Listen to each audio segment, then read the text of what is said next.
시청자 여러분, 안녕하십니까? AI 뉴스 경인입니다. 첫 번째 소식입니다. 일기 신도시 원도심 재정비 정책 토론회가 오는 24일 부천에서 열립니다. 이번 토론회에서는 일기 신도시와 노후 계획도시의 정비 과제, 앞으로의 계획 등이 중점적으로 다루어질 예정입니다. 부천시 총괄기획가인 송하엽 중앙대 건축과 교수를 좌장으로 한상휘 주택국장, 김세훈 서울대 교수 등이 주제 발표를 계획하고 있습니다. 부천시는 일기 신도시 재정비를 목표로 지난해 마스터플랜 연구 용역 발주와 총괄기획과 선정, 민관합동 전담 TF, 시민협치위원회 개최 등을 이어가고 있습니다. 독일 자동차 BMW의 자회사인 BMW 코리아가 청라국제도시 내 연구개발센터를 짓기 위해 17일 한국토지주택공사와 토지 임대차 계약을 체결했습니다. BMW 코리아는 청라 인천 하이테크파크 도시첨단산업단지 약 5,000제곱미터의 부지에 2024년까지 R&D 센터를 조성할 계획인데요. 이곳에서 독일 본사와 함께 자율주행과 커넥티비티 전기화 기술 등 미래 모빌리티 분야 연구를 수행할 것으로 보입니다. 인천경제청은 BMW R&D 센터가 들어서면 연관 산업의 생산 유발과 고용 창출, 수입 대체 효과와 수출 증대 기여가 가능할 것이라 기대하고 있습니다. 경기도의회가 경기도 대중교통 이용 편의 증진 기본 조례 일부 개정 조례안을 입법 예고했습니다. 개정 조례안은 만 70세 이상 도민에게 버스 요금을 지원하는 내용입니다. 경기도는 현재 만 13세 이상, 23세 이하 청소년에게 연간 12만 원까지 경기 지역 시내 마을버스 요금을 환급해 주는 방식으로 지원하고 있습니다. 만 70세 이상 도민의 30%가 버스를 이용한다고 하면 청소년처럼 12만 원까지 지원할 경우 연간 약 500억 원의 예산이 소요될 것으로 추산됐습니다.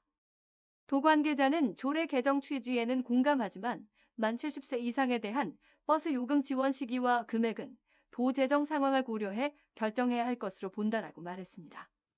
개정 조례안은 입법 예고를 거쳐 다음 달 14일에서 23일 열리는 임시회에서 심의될 예정입니다.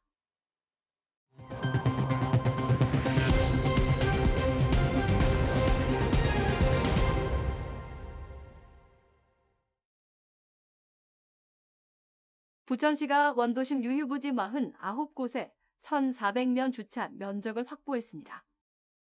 이로써 밀집 주택가 내 부족한 주차 공간이 일부 해소되는 등 주민 편의가 확대됐습니다.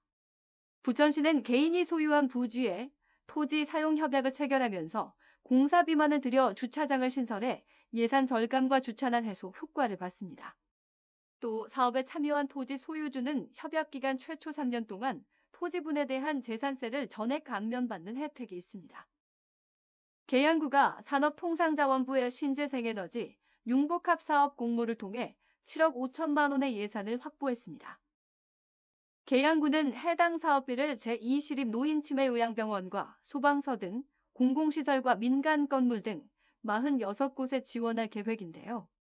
태양광과 태양열 시설 설치로 연간 180메가와트시의 전기와 930기가줄의 열에너지를 생산해 5천만 원의 에너지 비용과 132톤의 온실가스를 줄일 수 있다고 밝혔습니다. 인천시교육청이 오는 28일까지 지역 학교를 대상으로 2023학년도 신학기 대비 학교 안전 종합점검을 벌입니다. 점검은 통학 안전과 고농도 미세먼지 대응, 실습 환경 관리 등 학생 안전과 산업 안전, 시설 안전 등을 중심으로 진행됩니다. 시교육청은 효과적인 점검을 위해 부문별 점검표를 학교에 제공해 점검하고 점검 결과 단순 조치 사항은 학교가 자체적으로 즉시 조치하기로 했습니다. 또 개선에 많은 시간과 비용이 소요되는 사항이나 안전사고 위험도가 높은 학교에 대해서는 교육청에서 개선할 방침입니다. AI 뉴스 경인을 마칩니다. 시청해주신 여러분 고맙습니다.